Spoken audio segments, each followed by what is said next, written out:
a lo que vinimos, a la primera charla. Voy a arrancar yo porque me gustaría que, pues, que ahora que John dé la segunda charla, pues, básicamente se va a complementar bastante de las cosas que yo hablo aquí respecto a la accesibilidad. Y va a ser mucho más fácil, digamos, hacerlo de esa manera. Eh, que de pronto hablar sobre performance primero y luego sobre la accesibilidad. Como le estaba diciendo, la idea es abordar el tema eh, en general, lo que es la accesibilidad y qué cosas podemos tener en cuenta al empezar a trabajar nuestra web en esta línea. Para, digamos, tener una buena inclusión, asegurarnos de que todas las personas, sin importar las capacidades, sin importar, digamos, de dónde accedan, puedan usar de manera efectiva, pues, nuestros sitios web. Me presento para los que no me conocen. Mi nombre es Fabián Altaona, eh, fundador de la comunidad de WordPress Barranquilla. Actualmente trabajo como Frontend Manager en Cumbia. Tengo, digamos, una empresa soy proveedor de hosting, eh, y pues también doy mucha consultoría a nivel de WordPress, de ciberseguridad, también digamos, de la parte de desarrollo de plugins. He construido varios plugins. Actualmente pues estoy trabajando en uno que vamos a lanzar pronto, que es un Page Builder, que más adelante pues cuando se dé la oportunidad se los mostraré. Eh, bueno, antes de hablar como tal de la accesibilidad, me gustaría pues que hablemos un poquito sobre diversidad funcional. Cuando hablamos o nos referimos a este término de diversidad funcional, pues básicamente nos referimos a la variedad de capacidades físicas, cognitivas, sensoriales o digamos que las personas pueden tener. Entonces, a nivel de diversidad funcional, según la OMS, 200 millones de personas en el mundo presentan este tipo de diversidad funcional. Eh, Cabe destacar que pues una de cada 7 personas pues presenta alguna de estas diversidad funcional. Entre ellas digamos, se denotan lo que es la diversidad funcional cognitiva, que básicamente afecta las funciones mentales, como el aprendizaje, la memoria o la toma de decisiones. A nivel visual también tenemos las personas que tienen baja visión o, o una ceguera completa. También tenemos la parte física, que se abarca todas las limitaciones de movilidad y fuerza. Básicamente se enfoca en eso. Y también la auditiva, que implica todas, digamos, las dificultades que tienen las personas para escuchar, ya sea pérdida, digamos, parcial o severa. Digamos que tenemos esas dos ahí en la parte auditiva. Y la parte verbal se refiere, digamos, a las dificultades en el habla, o a cualquier tipo de comunicación verbal. Cuando las personas tienen alguna diversidad funcional, pues normalmente a nivel de la web se apoyan o interactúan con la web ya sea con un software o con un hardware. Eh, en este tipo, por ejemplo, si hablamos específicamente de un software, existen lectores de pantalla, aplicaciones que amplían la pantalla, navegadores por el texto, es software de reconocimiento de voz y algunos validadores de accesibilidad que nos ayudan, digamos, para que eh, poder entender un poco eh, estas web, qué tanto nos permiten o qué tan accesibles son. Otras cosas también a nivel de hardware, se presentan muchos dispositivos de entradas alternativos como teclados especiales, teclados braille, incluso pantallas braille táctiles también existen. eh, Algún sistema de navegación especial por el teclado o por voz incluso, también se pueden, digamos, presentar cuando estamos hablando de diversidad funcional, dependiendo cada persona es un caso especial y se trata de acuerdo a su diversidad funcional. Cuando, digamos, hablamos temas de accesibilidad y diversidad funcional, pues un ente regulador a nivel mundial es la W3C, que es el consorcio que se encarga básicamente de generar las pautas o las guías de accesibilidad. En este caso, las guías de accesibilidad de los contenidos de la web. A su vez, esta, digamos, se organiza en principios que son, digamos, el perceptible, que básicamente es como que la información y todos los componentes de la interfaz de usuario, o sea, cómo deben ser presentados o cómo pueden ser percibidos por los usuarios. Eh, la parte de operable, que es otro de los principios, que se basa específicamente en los componentes de la interfaz de usuario, y también un poco sobre, digamos, la navegación de cómo se opera como tal el sitio web. Otra, eh, Otro principio es la parte de comprensible, digamos, la información de, de cómo opera la interfaz del usuario tiene que ser comprensible. O sea, ese es el principio que debe cubrirse. Y robusto, los contenidos deben ser lo suficientemente robustos para ser interpretados por una gran variedad digamos, de agentes de usuario. Es a lo que me refería cuando, digamos, hablábamos de, ya sea de asistencia a nivel de software, asistencia a nivel de hardware. Esto tiene que estar preparado para soportar estas tecnologías. También existen unos niveles de conformidad. Estos niveles de conformidad, perdón, son tres: AA, perdón, A, AA y AAA, que siendo, digamos, el nivel A el más básico de la accesibilidad. El nivel AA, se abordan mayores, digamos, barreras para la accesibilidad, y en el AAA es el nivel de conformidad más alto digamos que algunas veces es requerido en ciertas situaciones. Esto nos lleva a algo que se llama Way Area, que es básicamente es una especie, por llamarlo de alguna manera, a nivel de la web, como una especie de framework que nos permite agregar unas etiquetas al HTML, y a su vez los dispositivos de lectores de pantalla o hardware conectados a nuestros equipos que interpreten estos, digamos, etiquetas, eh, puedan, digamos, saber qué hay o qué contenidos o cómo navegar o cómo eh, tratar de llevar al usuario en cómo queremos mostrarle, digamos, nuestro sitio a este tipo de usuarios.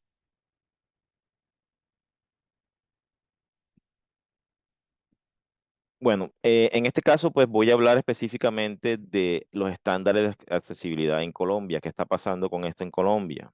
Digamos que no me quise meter a nivel mundial porque hay muchas regulaciones y mucho cambio a nivel de países. Entonces, quise, digamos, traerles algo específico de Colombia. Sé que hay personas de otros países, pero bueno, no cambia mucho a nivel de país. Simplemente pues se adapta dependiendo de la población. Eh, digamos que en Colombia han existido muchas leyes a nivel de gobierno. Pues digamos que eh, entrando al año 2000 se empezó a tomar en serio, digamos, la parte de accesibilidad a nivel de gobierno. Antes yo recuerdo que antes del 2000 había muchas páginas web que eran del gobierno, y que lo que hacían era básicamente tener una página web y una página en texto básicamente. Y eso ellos lo llamaban como la accesibilidad de la página web. Que cogían, le quitaban el CSS al sitio web, y la estructura que tuvieran, digamos, a nivel del HTML, pues era lo que veían como el sitio web accesible. Entonces, a nivel de eso, a raíz de eso, se empezaron a crear unas leyes que pues obligaban de alguna forma inicialmente a la parte de gobierno en línea a que tuvieran alguna estrategia para que la parte de accesibilidad se pudiera dar de manera correcta. Entonces empezaron a crear unos principios. Estos principios fueron el gobierno centrado en el ciudadano. También se habló de visión unificada del Estado. Empezaron a hablar sobre acceso equitativo y multicanal. También sobre protección de la información del individuo. Se empezó a hablar también sobre credibilidad y confianza en el gobierno en línea. Y todas estas cosas pues fueron evolucionando con nuevas leyes, con que se fueron siendo mucho más específicas y mucho más, digamos, actualizadas a nivel de lo que lo que en el mundo se hablaba como accesibilidad. Entonces empezaron a agregar decretos, el decreto 1081 del 2015, uno más reciente que el 2020, que ya empezaba a hablar sobre el WCAG, que es WCAG, que eran las pautas de accesibilidad como tal, utilizadas a nivel mundial. Entonces, aparece la norma técnica 5854 de Incontec, donde básicamente proporcionaba todas las directrices que ya eran específicas de aspectos del diseño y todo lo que tenía que ver con el desarrollo web, tanto de contenido, que fueran perceptibles, operables, comprensibles, como los principios que vimos antes, ya se hablaba específicamente de eso. Actualmente la norma, digamos que y afortunadamente es así porque esto hasta hace un par de años estaba desactualizado.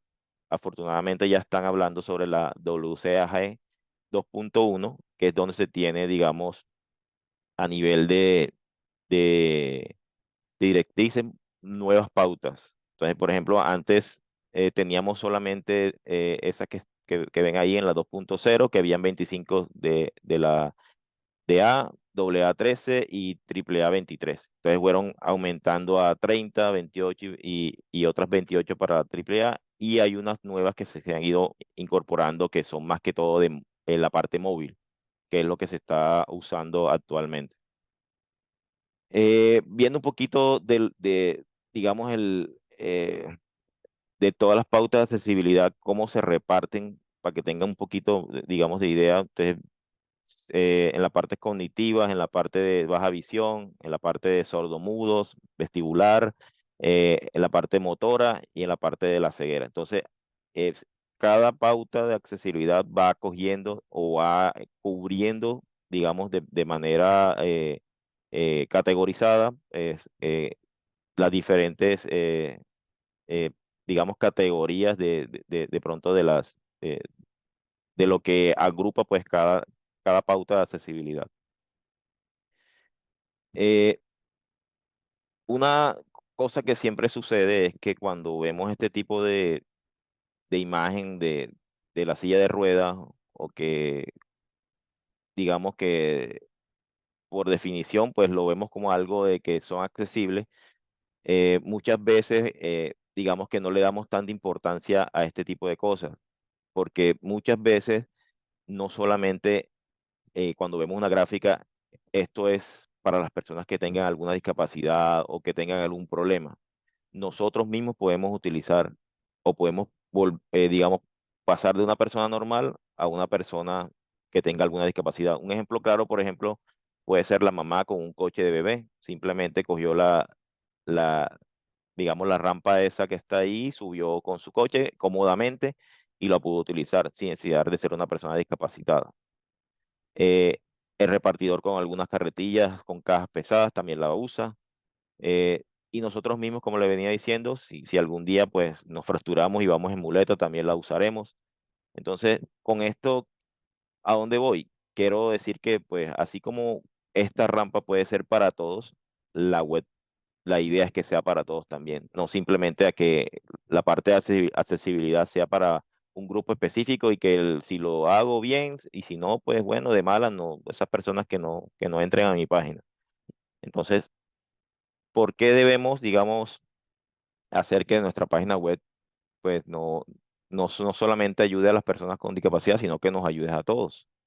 Te vamos a ver un poquito sobre más específicamente algo del tema de usabilidad y el tema de accesibilidad, que muchas veces son, digamos, confundidos, incluso hasta algunas veces mucha gente habla de que son lo mismo. Entonces vamos a ver un poquito las diferencias y esto pues nos ayuda a entender, digamos, a nivel de la web, qué cosas podemos, digamos, tomarlo como buenas prácticas y qué cosas pues no. Entonces vamos a darle un poquito a ese tema a fondo y enfocarlo directamente a nuestros sitios web.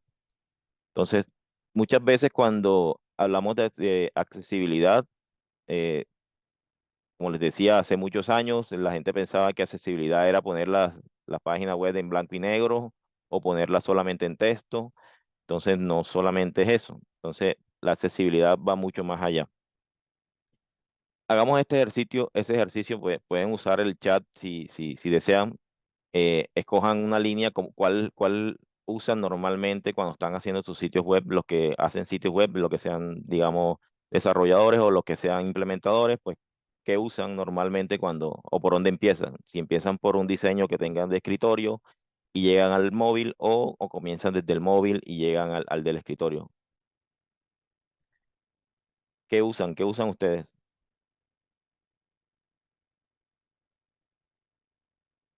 Ok, desktop a móvil, escritorio primero, ok, ok, móvil, listo, Viviana. ¿Quién más? ¿Quién más se atreve a dar cómo arrancan cuando trabajan a nivel de la web? Mobile First, perfecto, Daniel. Mobile First, Alex, bien. Desktop a móvil, ok. PC a móvil, ok, listo. ¿Alguien más?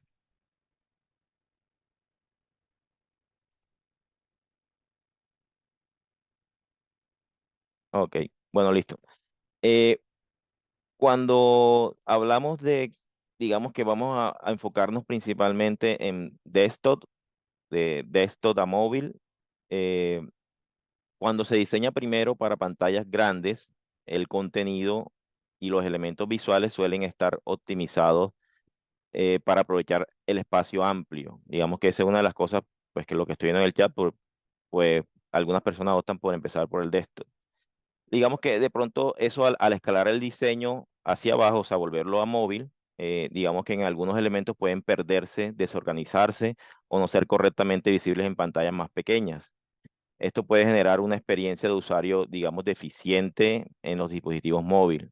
Eh, como digamos, como se los voy a mostrar a continuación, ahora en el siguiente slide. Cuando nos tomamos el enfoque de Mobile First, digamos que podemos resolver el problema de priorizar el contenido, esencialmente desde el principio. Cuando empezamos ya sabemos cómo podemos organizar las cosas. Eh, Al diseñar primero la pantalla más pequeña, los elementos cruciales, como digamos, como se organizan de manera específica, pueden ser más claros y accesibles. Y luego, al expandirse la pantalla a la más grande, esto, digamos, puede ser mucho más fácil de acomodar los contenidos y no se perdería ninguno. Un ejemplo claro para lo que le estoy comentando puede ser lo siguiente. Bueno, este de aquí puede ser lo siguiente. Básicamente sucede eso cuando uno empieza de estos first. eh, Comenzamos bien con el espacio, pero luego pues nos pasa lo que le pasó al elefante en móvil.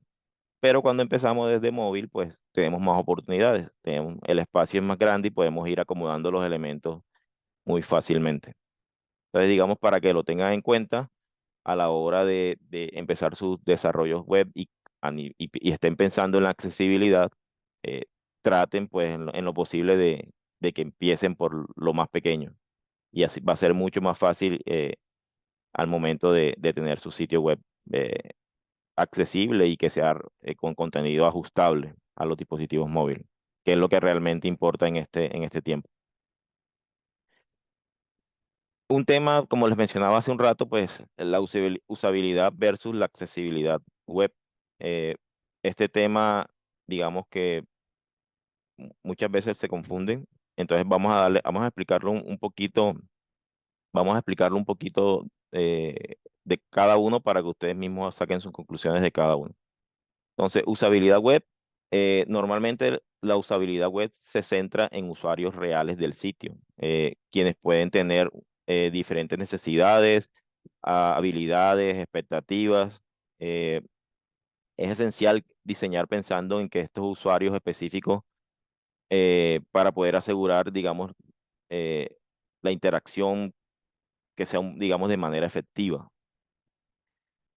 También estos usuarios, pues, se basan, digamos, también en objetivos específicos. Entonces, cuando, digamos, que esos objetivos particulares que el usuario debe cumplir, como informar, de pronto vender productos o proporcionar servicios. En este caso, la usabilidad asegura que los usuarios puedan alcanzar estos objetivos de manera sencilla y eficiente. Eh, También se da, toda la parte de accesibilidad se da en un contexto específico. Esos contextos, digamos, a nivel de usuario, eh, por ejemplo, en un dispositivo que se utilice, en un entorno físico o alguna situación específica que se esté presentando. Y este, digamos que va muy de la mano eh, con poder adaptar, digamos, a los diferentes contextos digamos, que se ofrecen en nuestro sitio web. Entonces, digamos que de alguna manera tenemos que estar eh, pendiente más que todo del contexto que estamos presentándole a los usuarios. La parte de con eficacia, eficiencia y satisfacción, pues se, se basa específicamente, por ejemplo, a la eficacia, a la capacidad que, digamos, que el sitio pueda permitir a los usuarios que logren sus objetivos de manera precisa y completa. En la eficacia, podemos referirnos a los recursos invertidos por los usuarios eh, puedan lograr, digamos, de alguna forma los objetivos, como el tiempo y el esfuerzo aplicado, digamos, a lo que se está haciendo en nuestro sitio web. Y la satisfacción, digamos que es la forma de medir todo lo que hagamos. Digamos que si el sitio web es agradable o no para los usuarios. Y la idea, digamos, es que pues nuestro sitio sea recomendado como tal. Un ejemplo claro de una mala usabilidad y una buena usabilidad, pues lo podemos ver en en las siguientes gráficas. Digamos que casi siempre cuando el diseñador o la persona de UI, UX está diseñando, eh, muchas veces se complican, muchas veces tratan de plasmar en el diseño algo que al final podría ser sencillo, pero entonces se complican demasiado y eso va generando una cadena hasta digamos, hasta el desarrollador, que es el que está haciendo, digamos, el, el, el marcado de todo lo que la parte visual, pues, propone el diseñador. Entonces, para mantener una buena usabilidad, pues, entre más sencilla tengamos las cosas, pues va a ser mucho más efectivo. En la parte de accesibilidad, en la parte de accesibilidad, pues también tenemos algunas, digamos, referencias que podemos seguir, como por ejemplo, una de ellas es la flexibilidad. La flexibilidad, digamos, en la parte de accesibilidad web permite que el sitio se pueda adaptar a diferentes necesidades o a cualquier preferencia de los usuarios, digamos como ajustar el tamaño del texto, cambiar los colores en algunos casos, o permitir que la navegación sea con el teclado, por ejemplo. Esto nos permite, digamos, a nivel de accesibilidad, poder tener digamos, incrementar lo que es la parte de accesibilidad de nuestro sitio, que sea flexible en nuestro sitio.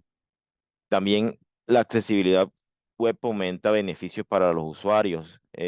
Digamos que los usuarios eh, de una web accesible se benefician, por ejemplo, cuando uno coloca, por ejemplo, los textos alternativos, coloca todas estas, digamos, lo que normalmente o por default todos los programadores deberíamos colocar al crear una página web. eh, Siempre tener en cuenta, por ejemplo, el nivel de formularios, a nivel de las imágenes, eh, agregar lo necesario para que, digamos, los dispositivos de entrada alternativos puedan leerlo fácilmente. Eh, a través de la tecnología de asistencia, pues, digamos que, por ejemplo, como les hablaba en el principio, la parte de software y de hardware sean, digamos, de manera que podamos hacerlas compatibles correctamente y que las personas puedan navegar correctamente en nuestro sitio web. Muchas veces la accesibilidad web es exigida por ley, más que todo en sitios web gubernamentales y de algunas empresas mixtas que son, digamos, con capital privado y del Estado son normalmente exigidos por ley que pues, los sitios web sean accesibles. Esto es bastante vigilado. Nosotros hemos tenido experiencia, digamos, a nivel de de gobierno con este tipo de páginas y eh, las multas son altas. O sea, cuando las empresas no cumplen estos requerimientos, digamos, de accesibilidad mínimos, que son el doble A, eh, pueden acarrearse con multas por si no pasan la auditoría. Claro, estas auditorías que hacen se llaman, digamos, a nivel de gobierno, ley de transparencia, donde pues hacen una auditoría, pues revisan que todo vaya de acuerdo a las pautas de accesibilidad, como les había mostrado antes, la WA WCAG 2.1 y que pues cumpla al menos con lo mínimo exigido. Y finalmente, pues la igualdad de acceso y la igualdad de oportunidades, pues lo que beneficia pues no solamente a los usuarios con discapacidades, sino que nos beneficia a todos. Esto incrementa pues los usuarios de nuestro sitio, como como yo he dicho algunas veces en algunas otras charlas, que las personas con discapacidades o con diversidad funcional también tienen tarjeta de crédito. A nivel, por ejemplo, he visto muchos e-commerce recientemente donde el último interés del dueño del e-commerce es que sea accesible y pues básicamente está perdiendo mucho dinero ahí por no implementar accesibilidad desde el principio. Cuando vamos un poquito más de cerca o vemos más de cerca, digamos, a nivel de web, de la estructura web digamos, eh, en este caso del DOM, del HTML como tal, de los elementos del HTML, eh, existe, como les mencioné anteriormente, una especie de framework que se llama el Way Area. Básicamente lo que hace es que podemos ponerle etiquetas, digamos que si la web fuera así como está ahí en este momento, que son puros div, nosotros fácilmente podríamos etiquetar todos esos div con roles. Y esos roles pues nos permiten básicamente al lector de pantalla y al cualquier dispositivo de hardware poder interpretar de manera correcta la web.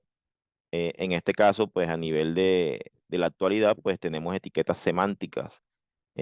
Ya tenemos etiquetas, por ejemplo, la etiqueta main, la etiqueta header, la etiqueta footer, la etiqueta aside, la etiqueta form. Entonces, todas esas etiquetas eh, pues nos permiten hacer nuestra web mucho más semántica y esto nos trae muchos beneficios a nivel de SEO. Por eso es que una de las métricas de los Core Web Vital es la accesibilidad, porque si tú cubres la accesibilidad, básicamente va llevando tu página que sea más semántica. Y esto le da muchas oportunidades digamos, a todos los usuarios, a nivel de experiencia de usuario. Viéndolo más de cerca todavía, ¿qué pasa digamos, con este framework de accesibilidad o el API de accesibilidad? Es que, por ejemplo, cuando tenemos específicamente en el agente de usuario, o sea, específicamente en el DOM como tal del navegador, en los elementos, ya sea un div, ya sea cualquier tipo de elemento HTML, estos elementos a nivel digamos, de que sean dinámicos o que tengan alguna interacción, estas son manejadas a nivel de JavaScript. O sea, por ejemplo, si tienen un dropdown que abre, que cierra, nosotros podemos anunciarle a través del role area cuando abrió, cuando cerró ese componente del DOM y podemos decirle automáticamente a los dispositivos de asistencia qué está pasando con el código dinámico. Entonces, eso también, digamos, hay que tenerlo en cuenta. Esto es muy fácil de agregar. Existen un montón de widgets, un montón digamos, de cosas ya listas pues, que no tenemos que reinventar la rueda. A nivel de formularios, a nivel digamos, de elementos de la web, ya hay muchas cosas que, digamos, que están definidas. Simplemente es como leer un poco y verán que es muy fácil adaptarse o adquirir mientras uno está desarrollando nuestro sitio web, poder agregar estas cosas por default. O sea, eso, digamos que si lo agregas al día a día de tu desarrollo web, pues puedes agregarlo sin necesidad de estar pensando de que tienes que agregar la web accesible digamos de alguna manera. Ya digamos que si estás haciendo una página para un sitio gubernamental o estás haciendo una página para algo muy específico que tenga que tener alguna, digamos, una accesibilidad específica, entonces ya las cosas cambian. Ahí sí, digamos que ahí sí tendrías como que definir, pues con tu cliente o con la persona que estés trabajando, tiempos para hacer esto. Pero normalmente, por ejemplo, agregarle texto alternativo a las imágenes, agregarle, por ejemplo, que los labels de los formularios estén atados a los inputs con el for y el ID. Eso es cosa, digamos que eso no te va a quitar tiempo para hacer al menos un poquito accesibles nuestros contenidos que estemos haciendo a nivel de HTML. Como les mencionaba, pues estos son algunos de los componentes a nivel web, pues que ya podemos encontrar, o los roles que podemos agregar a nuestros elementos HTML. Hay muchos roles, digamos que eh, hay muchas categorías de roles, por ejemplo, los tipos widgets como los botones, los checkbox, los sliders, los radio groups, los progress bar. O sea, también hay, digamos, otros que manejan la estructura de la página, como el banner, como el navigation, como el main, como el content info, que es básicamente como para el footer, y el texto complementario, que es básicamente como texto relacionado, pero no esencial como tal. Es decir, también existen roles de elementos de texto, también en roles como de aplicaciones dinámicas, como alert, diálogo, tooltip, y muchas cosas, digamos, a nivel de gráficos y tablas como grid, tip, tree y tree item. Todo eso, digamos, que ya lo encuentran muy fácilmente ahí cuando consultan la guía de accesibilidad de Weyaria. ¿Qué beneficios nos da tener una web accesible? Básicamente, pues, como les venía diciendo, uno de los mayores beneficios que tenemos es poder tener o mejorar la indexación y localización de nuestro sitio web en los buscadores. Esto es uno de los beneficios más grandes, pues que si estás buscando tener que tu página, usarla para marketing como tal, pues esta es una de las cosas que vas a obtener de beneficio por hacer tu web accesible. Eh, Reducir el mantenimiento. Digamos que los sitios web accesibles tienden a ser un poco más consistentes en el código y su estructura, lo que facilita su mantenimiento a largo plazo. Eh, ya que se siguen estándares más claros, los desarrolladores pueden evitar problemas técnicos y reducir, digamos, de alguna forma necesidad de hacer ajustes frecuentes, ahorrando tiempo y pues dinero, pues recursos.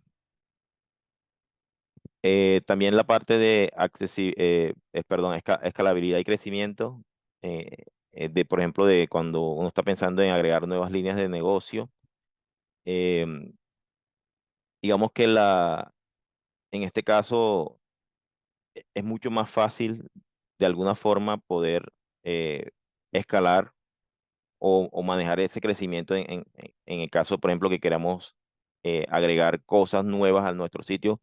Como ya tenemos definidas muchas estructuras reutilizables y demás, pues va a ser mucho más fácil poder hacerlo. La parte de movilidad, eh, como ustedes saben, actualmente todas las personas pues siempre lo primero que consultan es del celular. Entonces va a ser mucho más fácil para ese tipo de personas o para todos, porque básicamente todos lo hacemos, no son solamente las personas que necesiten algo accesible.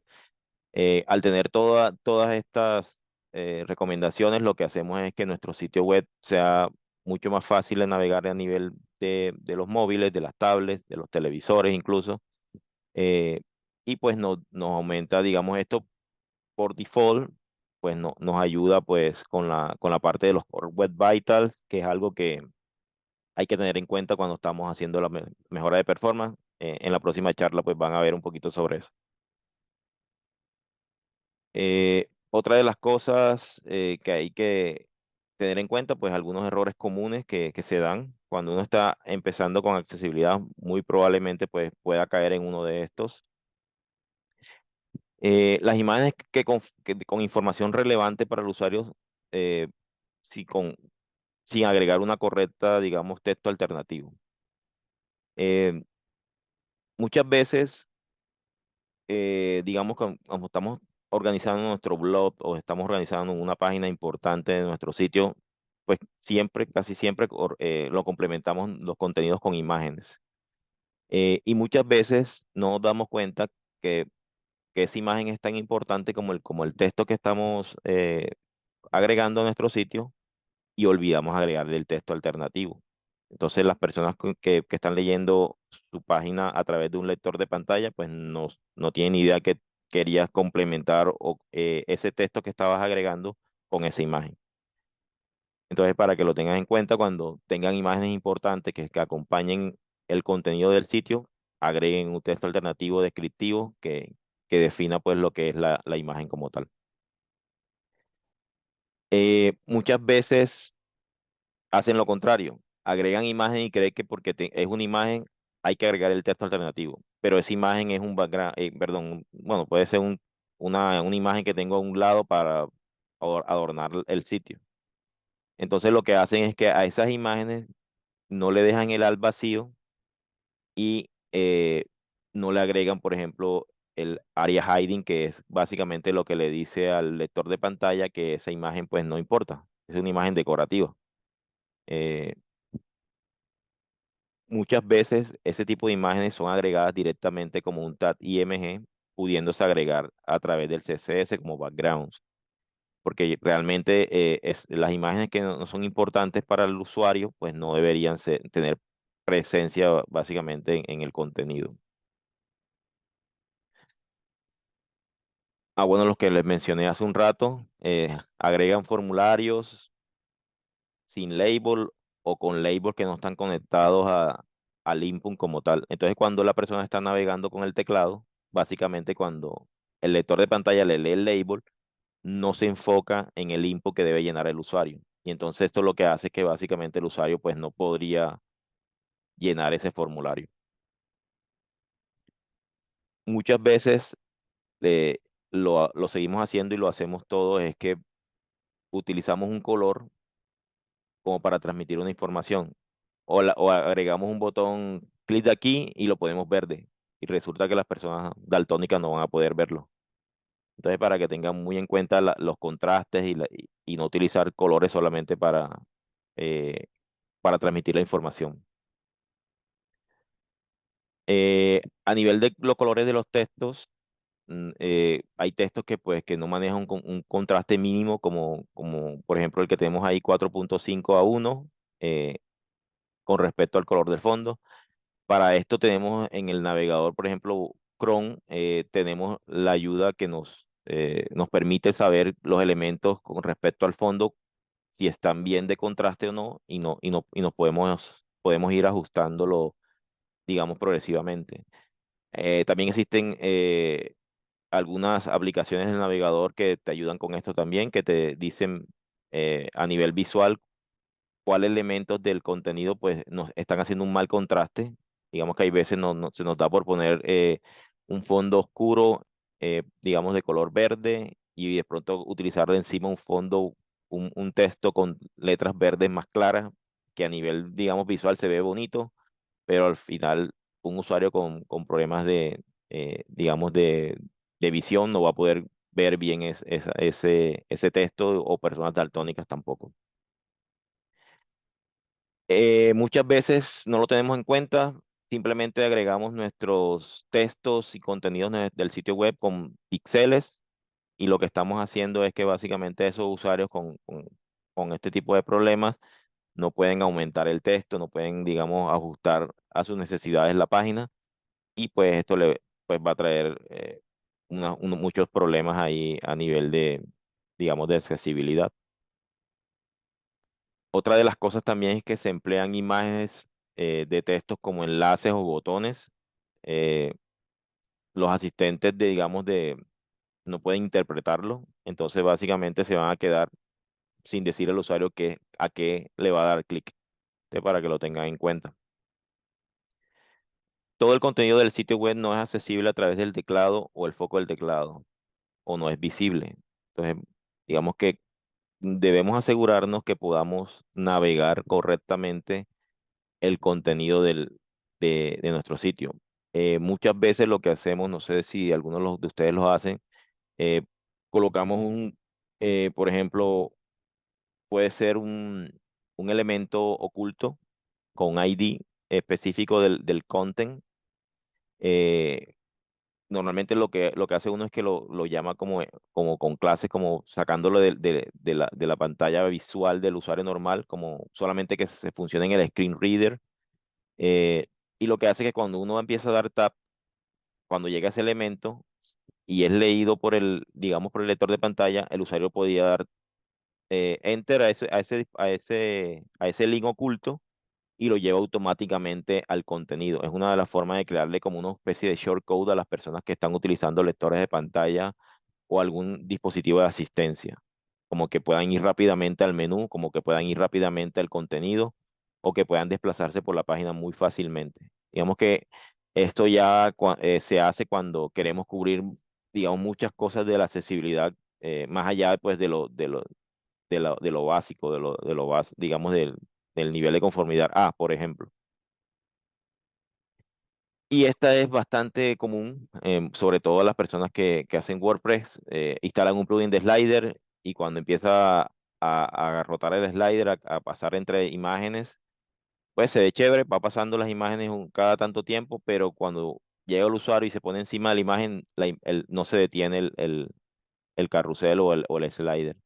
No hay un botón de pausa, no hay un botón de que se detenga.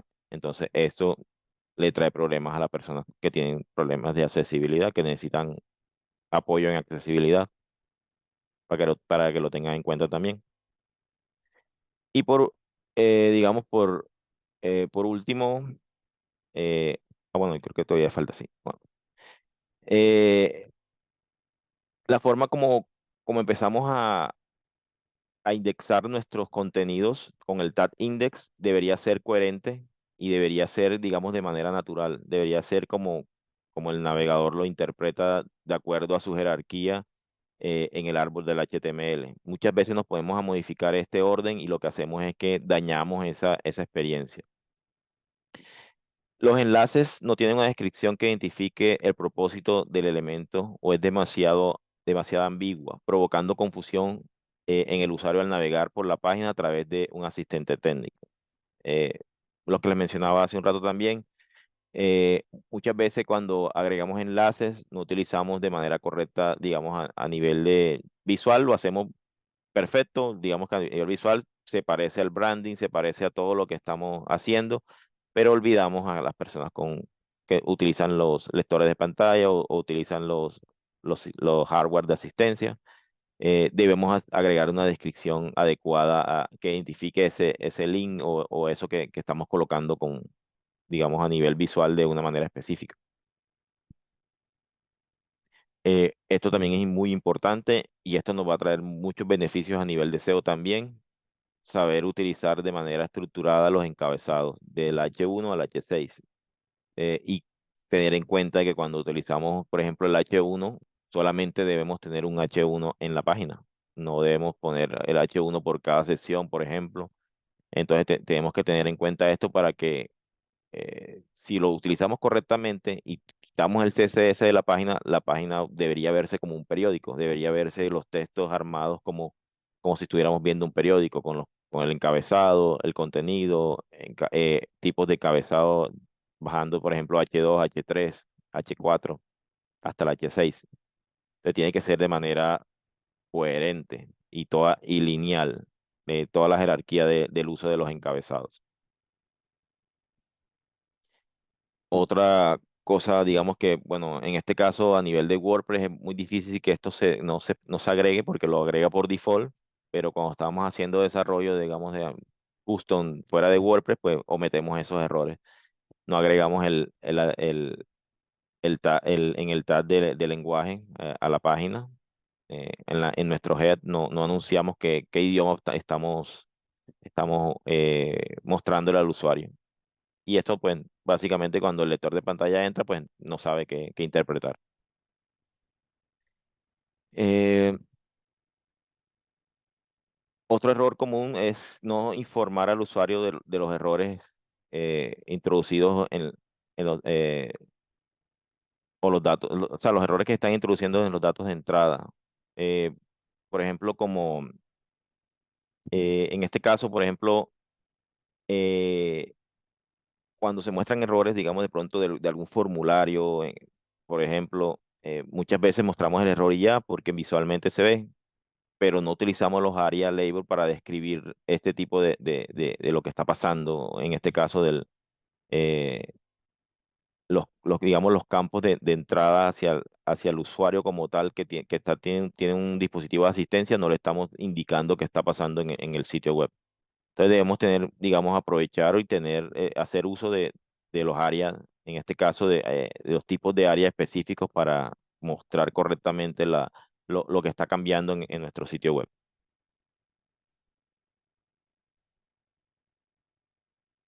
Eh, Hay veces que, digamos que podemos hacer uso o, digamos,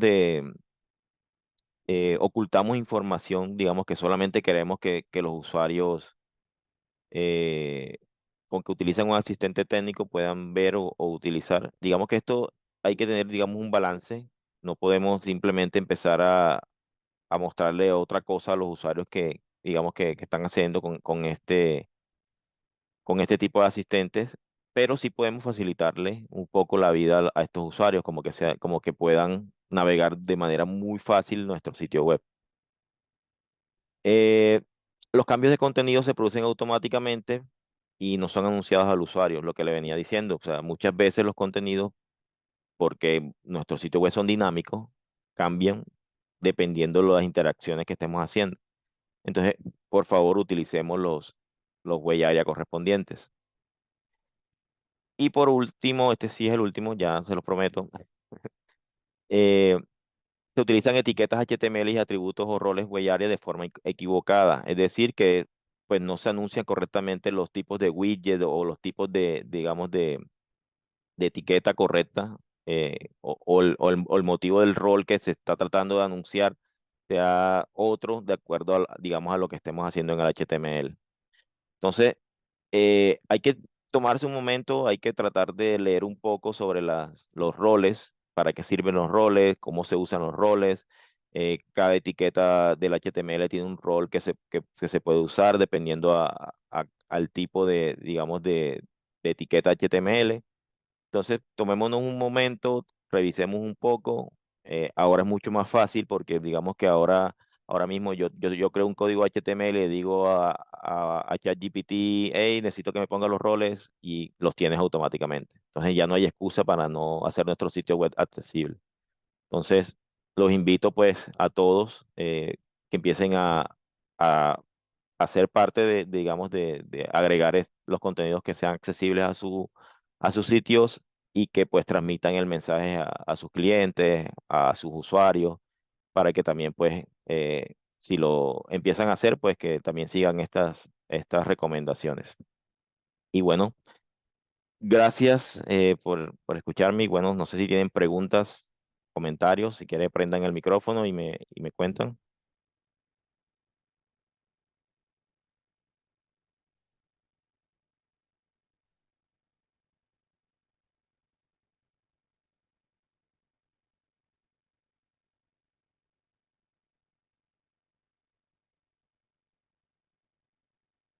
¿Preguntas? ¿No tienen preguntas? Bueno, Hola por acá Fabián. en el chat. Ah, perdón. Ok, ok. Ok, no había visto el chat. ¿Hay preguntas en el chat? Eh, sí, dame un segundo y ya les digo qué herramientas. Vivi, adelante, disculpa. Ay, gracias, qué pena. Em, a mí me ocurrió que hay una aplicación que debo probar. Debo tenerla instalada para hacer las pruebas del lector de pantalla, pero esa aplicación debe ser aprobada por el gobierno. No sé si exista otra aplicación que se pueda utilizar para hacer esas pruebas pues como de lector de pantalla que me puedan recomendar. Bueno, en el caso mío, pues yo utilizo el mismo asistente del computador. No sé si has probado por ahí. O Mm, o sea, los computadores también tienen asistentes o lectores de pantalla, digamos, integrados. Los celulares también. No sé si has probado por ahí. No utilizar algo instalado, sino como el nativo de cada dispositivo. bueno, buen punto, no sabía que existía. Listo. Sí, o sea, Perfecto. Y todos los dispositivos tienen asistente de accesibilidad. Ok, gracias. otra herramienta que te puede funcionar, Viviana, te voy a dejar el link en el chat. Esa Exacto, la dice. utiliza el Ministerio de Telecomunicaciones de acá de Colombia para probar sus sitios web y básicamente es una de Esta es las la que, herramientas. esta es la que estaba Ajá. buscando. Sí, es una de las herramientas que utilizan para probar la accesibilidad en los sitios web, ya que como comentaba Fabián en la charla, hay una normativa en Colombia para los sitios web, eh, como estos públicos y semipúblicos, eh, y Mixtos. pues esta es la herramienta que utilizan, sitios mixtos, sí. Exacto. Esa es una de las, digamos, bastante, digamos, utilizadas a nivel de gobierno. Hay otras herramientas, digamos, a nivel de, digamos, que podamos utilizar. Yo tengo aquí en el inspector, si no estoy mal, este de aquí. Hay una Accessibility Toolkit que pues también puede funcionar. Bueno, yo creo que la desinstalé o qué. Sí, creo que las desinstalé. Bueno, ya, yo se las paso porque digamos que yo me he quedado utilizando esta porque las otras que utilizaba empezaron a dejar de ser gratis. Entonces, para mí esta es la, digamos, la que deberían utilizar y te ayuda y te dice muchas cosas em, pues para poder corregir toda esta parte de accesibilidad rápidamente. Ok, súper, gracias. Vamos a ver si alguna otra pregunta. Bueno, y Lidia está colocando algunos aplicaciones y links que también son muy buenos. Y extensiones de Chrome también hay bastante. Bueno, quien lo creyera, Google tiene un montón de problemas.